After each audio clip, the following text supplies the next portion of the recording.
అసలు మేము పోయేసరికి కనిపిస్తుందంటే నిజంగా పోయిండ్రేమో, ఇట్లా వేలాడ తీసిండ్రేమో అన్నట్లు అక్కడ కనిపిస్తున్నది అన్న. చాలా అనుమానాస్పదంగా కనిపిస్తున్నది. ఎవరు నేరస్తులు ఉన్నారో మేము పోలీస్ స్టేషన్లో కేసు పెట్టినాము. ఆ కేసు ప్రకారము వాళ్ళు ఫోన్లు తీసుకున్నారు.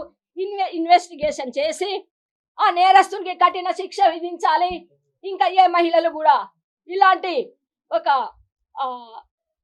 దానికి గురి కాకుండా ఉండేటట్టు మోసకారులు ఎట్లా మహిళలను ఏ రకంగా మోసం చేయవచ్చు అనేటటువంటి మోసకారులు కూడా ఈ సమాజంలో ఉన్నారు.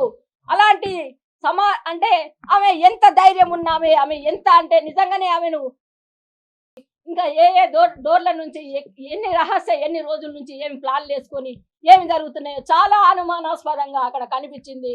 అది అందుకోసం మీరు నేరస్తుల్ని శిక్షించాలి. ఇన్వెస్టిగేషన్ వాళ్ళు చేసి తొందరగా నేరస్తుల్ని శిక్షించాలని మేము కోరుకుంటున్నాం.